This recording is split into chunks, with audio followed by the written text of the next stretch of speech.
አሃ አገሩ የጠንቋይ አገር ነው፣ የመተተኛ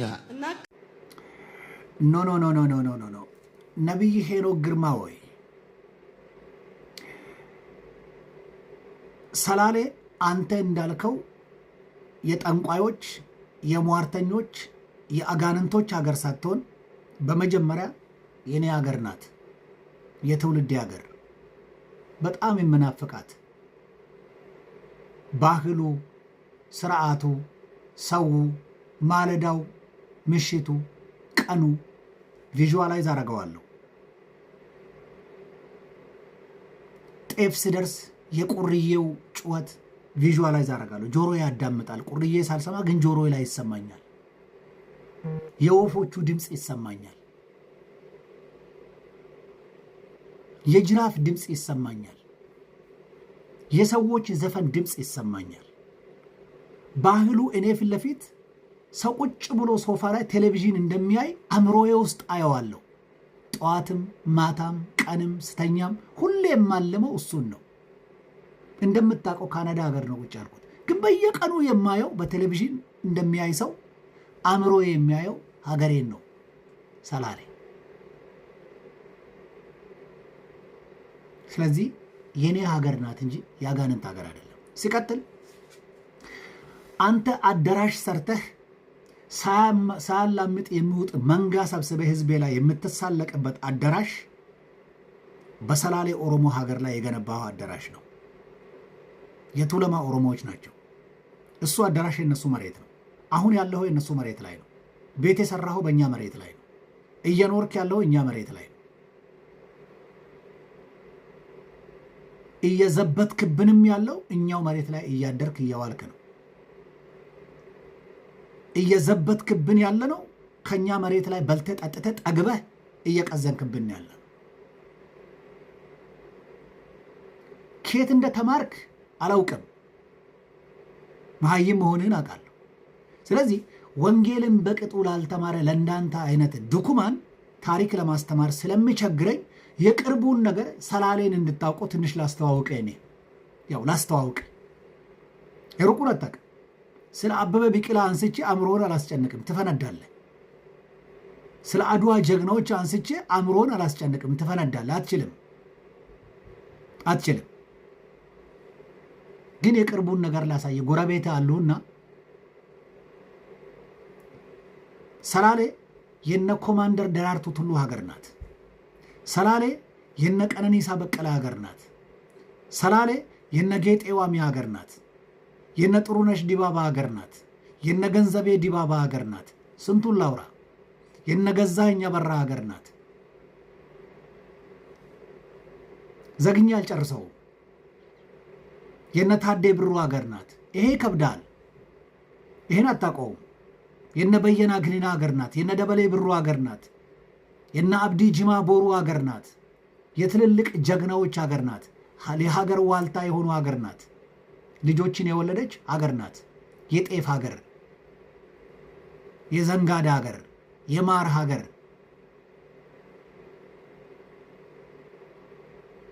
ኢትዮጵያ ውስጥ አይደለም ዓለም ላይ የሌለ እንስሳ የሚገኝበት አገር ሰላሌ ናት። ጸጉሩ ረጅም ዝንጀሮ ዓለም ላይ የትም ሀገር የለም። የሰላሌ ኦሮሞች ጭንቅላታቸው ላይ ያደረጉት ዳቤ ጀልዴሳ የሚባለው ጨቴ ሞጎር ውስጥ የሚገኝ ዝንጀሮ የሚያበቅል ጸጉር ነው። ሌላ ቦታ ጸጉሩ እንደዛ አይነት ያለው ዝንጀሮ የለም። ሰላሌ የብዙ ታሪክ ማህፀን ናት። እንዳልኩት ለእንዳንተ አይነት ድኩማን አእምሮ ላለው ሰው ይሄ አይገባው። ነገር ግን እኔ የምለው መንግስት ይሄን ግለሰብ በህግ ቁጥጥር ስር እንድታውሉ ፈልጋለሁ።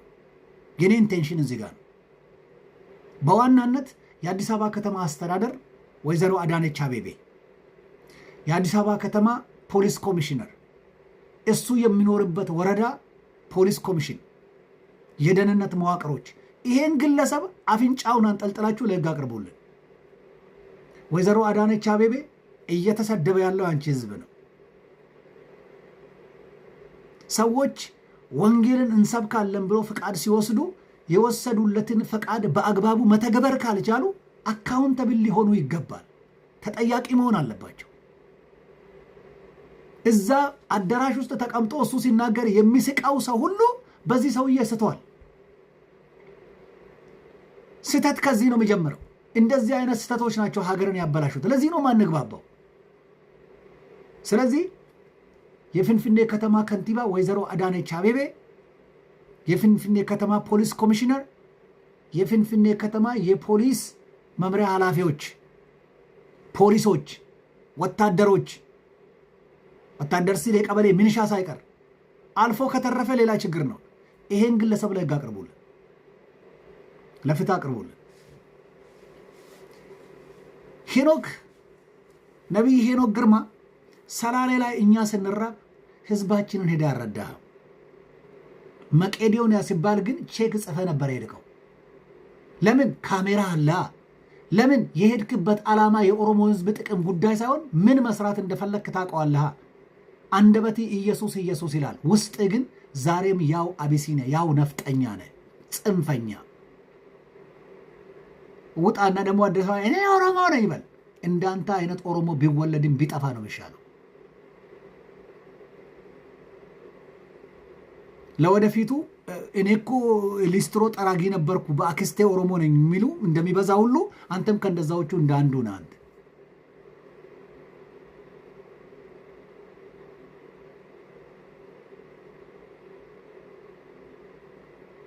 ወንጌል ቢገባህ ኖሮ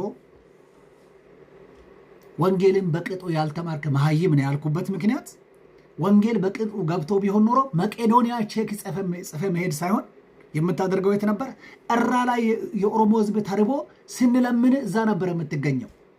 ያያ ጉላሌ ላይ ትገኝ ነበር፣ ሜታ ሮቢ ትገኝ ነበር፣ ኩዩ ላይ ትገኝ ነበር። ህዝባችን በበሽታ በረሃብ ሲሞት ወረርሽኝ ገብቶ ህዝባችንን በጨረሰ ጊዜ መኪና ላይ የሆነ ነገር ጭን አለው ብለ በደረስክ በጸለይክላቸው ነበር። ያኔ ነበር እሱን አድርገህ ቢሆን ኖሮ ከተጻፈ አንድ ቃል ተተገብር ነበር። መልካሙን ስራችሁን አይተው በሰማይ ያለውን አባታችሁን እንዲያከብሩ ብርሃናችሁ በሰው ሁሉ ፊት ይብራ ሲል ብርሃናችሁ በካሜራ ፊት ቼክ ሰጥቶ ያጨብጭብ አላለም። ለዚህ ነው መጽሐፉ ራሱ በቅጡ ያልገባ መሃይም ነህ አንተ መሃይም።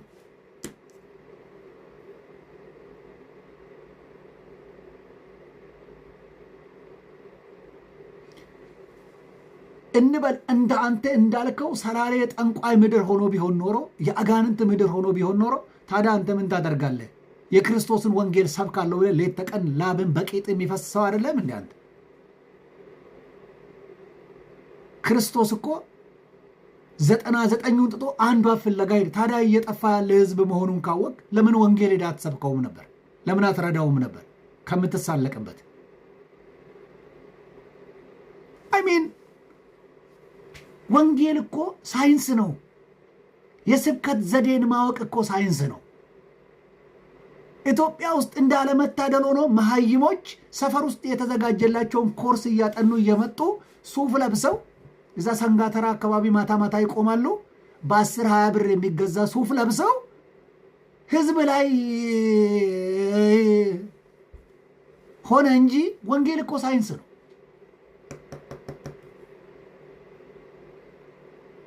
ማህበረሰብን ፕሮቮክ እያደረግክ ወንጌል አትሰብክም።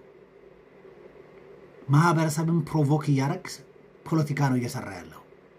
ስለዚህ እቺን ሰውዬ ለህግ አቅርቡልን።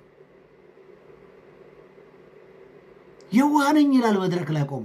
አዎ ላጨበጨቡልን ሳላምጥ ለሚውጥ መንጋ አዎ አዋቂ ነህ አንተ፣ ለእኔ ግን አይደለም። ስለዚህ የማንም ወሮ በላ ህዝባችን ላይ ሲሳለቅ ማየት በጣም ይከብደናል ወንድሜ። ካናዳ ነው የምኖረው። በተደጋጋሚ መጥተህ እዚህ ከተማ ሹር ጉድ ስትል እኔም አይቻለሁ። እንደምታውቀው የመሰለ ድንቅ ሀገር ውስጥ ኖሬ ፀሐይ ላይ እንደተሰጣ ጌሾ ሚዲያ ላይ እየተሰጣው የማንም ስዳደግ የሚሰድበኝ የወጣውበት ሀገር በየቀኑ ቪዥዋላይዝ አደርገዋለሁ። ሀገሬ ነው፣ ህዝቤ ነው፣ ባህሌ ነው፣ እወደዋለሁ። አንተ ደግሞ ስትጨማለቅበት መስማት አልፈልግም። ስለዚህ እቺን ደንቆሮ ለህግ አቅርቡልን። ቴንክ ዩ